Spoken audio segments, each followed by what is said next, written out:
Hello, I'm Gavin Hoey, and today we're going to be looking at the vanishing point filter. But before we go to the filter itself, let's have a look at one of the reasons you'd want to use it. What I've got on screen here is a picture that has great converging verticals, a real sense of distance and depth. Trouble is, I've got this sign right at the bottom, and I really don't like that. So let's zoom in nice and tight on the sign and think about getting rid of it. What are we going to use? Let's go with the clone tool. So let's just clone this out by selecting some boards from here, and then we'll just pop them over the top of the sign and it disappears. Easy.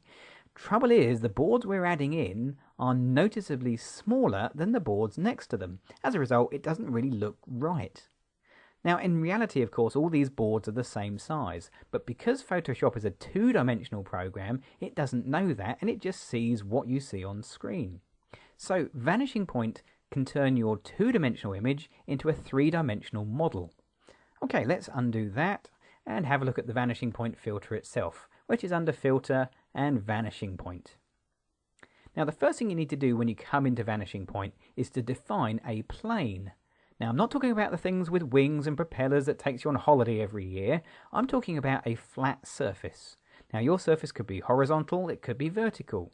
In my case, it's this boardwalk here.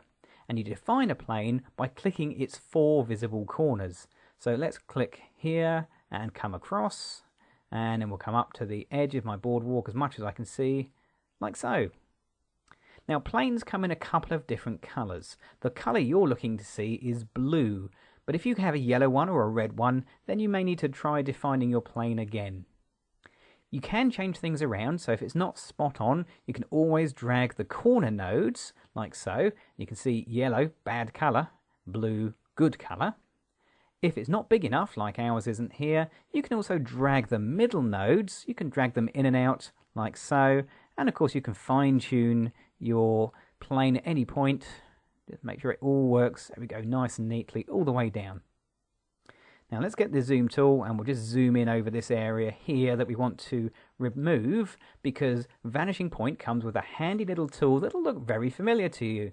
Yes, it's the clone stamp tool, but it's not quite the same as the clone stamp tool in your ordinary Photoshop. Now, first of all, it works in the same way. You have to hold the Alt button on the keyboard and click an area that's undamaged, such as here. Now, first thing you'd notice is that the brush isn't a brush shape. It's actually a picture. So it is a little bit different, a little bit better, I think, than the ordinary clone tool inside of Photoshop. Also, you'll notice that my clone tool matches the board here and all the way up here. And no matter where I put it, this tool changes size and shape to fit in with the plane of your image. So if I clone here like so, my new boards are exactly the right size. Now, this is why defining the plane was so important, and it makes life so much quicker and easier. There you go, and it's gone. It was as quick as that. Fantastic. Now, whilst we're here, we might as well have a look at a few other areas as well. There's a bit down here I can see where we've got a bit of rubbish, and we can use the same tool, the clone tool, and again, we can define a new point by holding Alt on the keyboard, clicking an undamaged area, and then just pasting it in.